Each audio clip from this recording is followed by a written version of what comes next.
Well, hello. Thank you guys so much for joining. This is the day after an extraordinary victory in the United States of America, which I don't think is just for America. I think that's for Israel as well, Sure, sure. as well as around the world. So absolutely thrilled with the results. We were literally doing lots of happy dances. I want to thank God for what he has done, because as I understand it, and I'm not one that's always on the news, but as I understand, we've got three: the Congress, the House, the Senate, as well as the White House. So, anyways, I'm just praising the Lord. But Ayelet is on from Israel. If you've joined more recently, she is amazing. She is in what's called Yad HaShmona, which is an amazing place just outside of Jerusalem, which is where there's believers that all live together, and there's a guest house, there's a phenomenal biblical gardens, and they just do so much there. It's if you ever go to Israel, please make sure you stay there or put it on your list. But Ayelet, I'd love to hear from you the reaction even in Israel of the American election, if you don't mind if we start there. And then I'd also love, of course, to hear prayer points and even how your kids and grandkids are doing in the IDF. We pray for them by name and our prayer lists. And so anything else that you have to share from us, but just share what's the word on the street, let's say in Israel, or regarding the US election, if you don't mind. So first of all, there was a title in the news yesterday that if Israel was the 51st state of America, the 51st state of America, Trump would have gotten the highest percent in Israel. That was the title. Wow. We thought it was so funny. They had a poll just in the last few days, and they said that the support for Trump in Israel far exceeds the American states, and we thought it was a funny statement. London fog, I didn't get it. And can you hear I me? was wondering, do you mind bringing it to me? I'm leaving. I'm So so we sorry. thought it was a funny poll to make and a funny title, and people really loved him. And there were a lot of, the way the media views the American elections is what's good for Israel. Israel is now in a stress, in a war.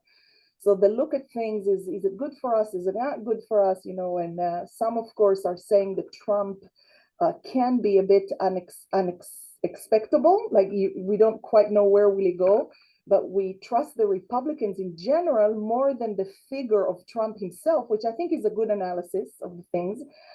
In Yad HaShmona, we were so happy that in the evening, somebody said, who wants to come over for coffee and cake for Trump's victory? So we actually had a meeting. We were really glad to hear that. And a lot of people in Israel are very influenced by Ben Shapiro, by the team, around Ben Shapiro and what he says. And I think definitely, it was a good thing to follow and hear what do strong and smart Republicans are saying about Trump and what are they saying about Kamala. Very interesting, and we loved it. I love the analysis. I like politics, and I like public policies, and I think the point is not who's nice, not who's smiling, but who has a very good agenda and a good policy for America. And it's very clear to us that it doesn't matter how Trump speaks. What matters is the policy, the decisions he's making, and the way he acts. And Israel is very much in support of that. And I'm very sad. We were very sad to read that the American Jews were actually supporting Kamala Harris. And just that you'll know, there is a huge difference between the American Jews and between Israelis. Very different views. Israelis see things very differently than the American Jews, or democratic, I guess, Democrats in general. We don't see the things like that. At the same time, we deal here with the war, as you already know, and there was a big thing about Benjamin Netanyahu firing Gallant. Gallant is the minister of security of Israel, of defense, is a very known figure in the military world, very high rank military guy. And the reason, and sadly, the story is around the support for the ultra-Orthodox in Israel. And that is a big thing for us. And a lot of people are very upset. There were yesterday huge riots again in the streets, demonstrations. because the coalition Netanyahu has is with the religious people. The religious people are unwilling to go into the army and to serve. And right now, the reserve powers that we have in Israel, the reserve people are exhausted. It's been a whole year of a war. It's people who are not hired. You have to always remember that the Israeli soldiers are not hired. It's not their job. They actually run their businesses. They're hired. They're students. They're everything. And when they fight, they do get some kind of a budget from the Social Security, but many times it destroys their businesses. And right now, so everybody's exhausted, and the heads of the military are saying we need more soldiers from among the ultra-Orthodox, but they are violently against being drafted to the military. So there is a major internal clash, if I can say. It's been like that even before the war, but right now it's again rising. And we really pray. And by the way, it's not all religious people. As you know, we have two groups. We have the national religious Jews who go to the military, who serve, who take very high responsibility. And then we have the ultra-Orthodox. And those are very much opposed to being drafted. A lot of them said we will die and not join the military. And it's a very sad situation where only part of the population feels that they carry the load of what's happening in the war. Ayelet, wait, could you help me understand again? So I heard so many different opinions, even amongst the Israelis who were here at this, like Avi thought it wasn't good that Gallant was fired. I've heard others say, no, it was good because he was very, very liberal. And now Katz coming in is much more conservative. But can you help me understand, just so I know about they're seeking to draft the ultra-Orthodox, but was Gallant against that draft or for that draft? I wasn't clear. For the draft. Gallant was for the draft. For the draft. Okay, I gotcha. Okay. And I am sure, this is my opinion. I am sure that Netanyahu is for the draft, but the truth is he has a coalition to keep. He has a coalition to keep, and the ultra-Orthodox in Israel has a high power. If they leave the coalition, the government falls. Remember that we have the British system of a government. We're very similar to the British system. There are a lot of parties in Israel, and the parties form a coalition. And for the coalition to stay together, he needs to keep them together. So he was fired, and Katz is also, he's very experienced. But still, Gallant is a man of war. Gallant is a serious commander, and people felt that to take him out now in the middle of the war, that's a very big risk. So, and another thing is that a lot of the families of the kidnapped, the hostages, the Israelis who are in Gaza, they feel that if Gallant is out of the picture, the chances for them receiving back their loved ones in an exchange will be a lower one. So that's a big thing also, because Gallant was for the release of the hostages. Some of the ultra-Orthodox want to continue the battle in a strong force. But look, it will probably be, we will probably come to a solution in the next few months. That's what we believe. I mean, Israel won't be able to sustain a war like that for much longer. But the question is how many hostages will stay alive and what are their chances? It's been a very long time. Okay, that helps a lot. There is already a statement that Trump put out to David Friedman. I don't think this is public yet, that he will be the ambassador to Israel from America. So I'm assuming that would be good news. What would you want to comment on that?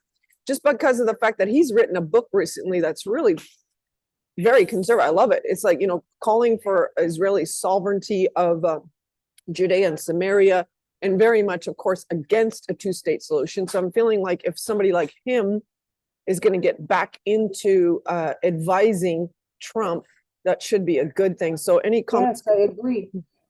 I don't believe in a two-state solution. I don't think it's going to happen. I think Israel needs to be sovereign on the land, but I know, and I'm very much aware of the difficulty, because we cannot make those Palestinians Israeli citizens. That's the problem. The problem is that As the world sees it, they are stuck in a limbo. They cannot become Israeli citizens because they're hostile to Israel. They want to kill the Jews. On the other hand, they cannot be a free citizens in the state because they don't have a state, because we don't believe in two-state solution. But I really believe that God has not, it's not God's plan for a two-state solution. And I believe the solution will be miraculous one. I don't know. I can't, we don't know what will happen. But as is now, if what you're saying is true and he will become the ambassador, I think it's a good thing for Israel.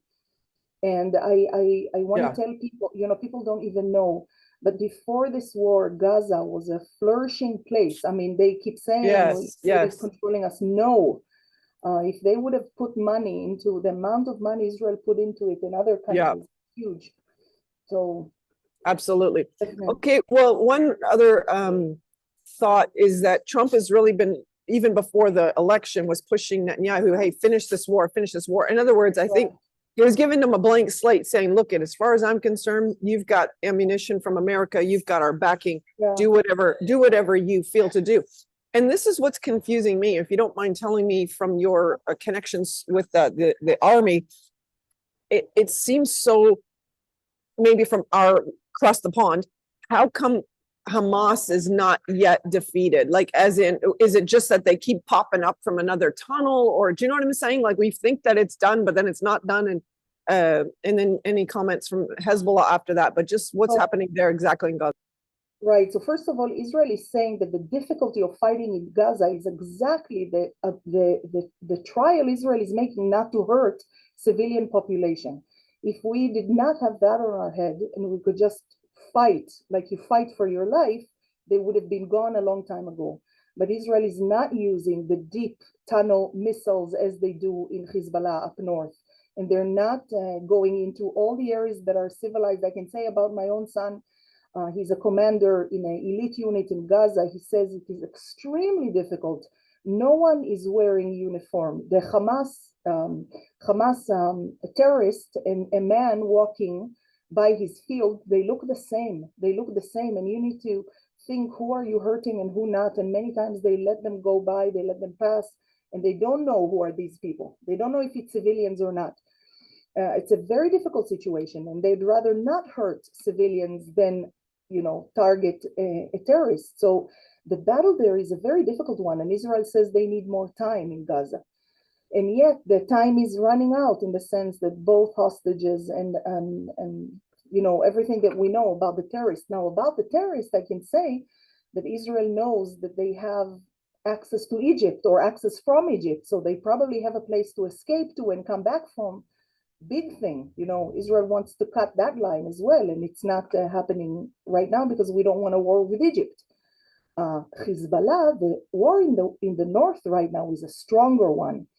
And as you know, Israel hit a few of them. Hassan Nasrallah, one of the biggest, huge amount of bombs to destroy his bunker. And I don't have to tell you about the not beepers, how do you say, the pagers and more attacks in the north. Right. At the same time, they have huge amounts of ammunition. I mean, there is Israel thinking, oh, it's going to get better. And then today, the north was hit badly. I mean, they have buildings destroyed, and they have just unbelievable amount of ammunition, and very serious ones. So I think in some ways, Israel is all the time surprised and attacking back and all that. My son said that the amount of weapons they found and bunkers full of top of the line, anti-missile rockets, anti-tanks rockets, all these things is unbelievable. You can arm a whole country in Europe with that if you wanted to. Wow. And largely backed by Iran, of course, right? Like largely everything is backed by Iran. That's why Israel is targeting. Let's see what will happen. We're waiting now for the retaliation of Iran. But my feeling is that if things will get worse, Israel will attack Iran and not deal with locals. That was my next question to you, is when they're having such clear threats from Iran saying that, hey, we're gonna attack, we're attacking again, then would Israel once more just decide on a preemptive strike and this time go after the nuclear sites, go after the oil. Right. What's your thoughts on that? So first of all, Israel never says. We always hear about things after they happen. From what I sense, I think that this will be the next step, that Israel will attack Iran. Now, attacking Iran is a very serious thing, and Israel doesn't want a third world. Very fast, we can run into a third world war, and everybody will be in it. America, Russia, everybody, because we already know Russia is backing Iran big time and loudly. They are saying it out loud. China will be in the picture. I mean, the Middle East is so explosive. I don't think people realize that we're sitting on a borrowed time. So I think Iran would be the next step. But I can definitely say Israel doesn't want to do that. But the ability, the target, Israel is a target for destruction. Iran wants to destroy Israel. And it's a religious war. It's not political. It's a religious war. And we sit here in Israel, and we're all the time thinking, wow, we're heading toward the end of times. It feels like it's speeding up every day. Right. The thing that I'm grateful for is I don't see Trump giving any money to Iran. Like as in no more of this. They cannot be negotiated with, as you're saying. This is a religious war. There's no diplomacy that's going to stop Iran from it. So I have prayed into and wondered if it's time for the Ayatollahs to be removed, for the Shah, the rightful heir, the Shah of Iran, who's in exile here in America, for him to be reinstated. So I just wonder if that's a good prayer point. Okay, go ahead. I have to tell you that we have a lot of friends that are Iranian Jews. There was a lot of aliyah, how do you say aliyah? Immigration of the Jews from Iran, Persian Jews. And they're such nice people. And many times they tell us that if there would be peace with Iran, the nation is a nice nation. It's people who are interesting, intelligent, smart, but they're controlled by the Ayatollahs that are really destroying this country. Absolutely. And I really pray for the people. I mean, the people will be suffering from this, and it's a sad reality. And Rami, who is an Iranian who's now in Israel, you might know him, but he said to us, these Ayatollahs are not even Persian. They're not from, like they're coming in from the outside. So it's so wrong. Anyways, okay, I put in the chat about Yad HaShmona. This is a phenomenal place. If you're, looking anyway, if you want to support Israel, obviously that's another good one. And so they're doing with the war effort. Last comment from you, and then we're going to pray. How's your family? Is everybody okay? They're probably tired, as you just said. They're very tired. Yeah, our son, he was out of Lebanon just last week, is very tired. Very difficult battle. His very good friend was wounded severely. It's not the first one. So we're dealing with a lot of very young, wonderful young people who are wounded and hurt, and their families are taking an effect. It's not an easy situation. But at the same time, in Yad HaShmona, we're hosting now people from the north. We had people from Kiryat Shmona. We had believers from Kibbutz Kfar Giladi, which is right on the border. So any support that you support goes for helping people who need to come. And they do. They come to Yad HaShmona. We don't tell anyone no at the moment. Whoever wants to come, even if it's just for a week, we let them. And there are believers up north that are taking a serious toll. Their kids are constantly in bomb shelters, sirens on all the time. It's a very difficult situation. Wow. So Yad HaShmona is helping, and I'm very glad we do. Eva is direct messaging me saying that she saw a post that Hamas has asked for peace. I am not aware of that. I don't know if you are aware of that. I don't, but maybe she knows something before I do, which is wonderful. I mean, I don't great request, but at least something. Yeah, I don't see any of the channels that I am a part of in terms of news from Israel. That would be lovely. It would be great if they all surrendered. That's something we were praying about. That's right. Yes. Okay. Yeah. Well, we're going to start into prayer now. So, Father, I just first of all want to thank you so much for Ayelet. Father, what an incredible family. Her father, Aryeh Bar David, her mother Esther, her siblings, and her children, her grandchildren, her husband Daniel. Father, we pray your incredible canopy around her and her family. Father, we thank you over Yad Shemina,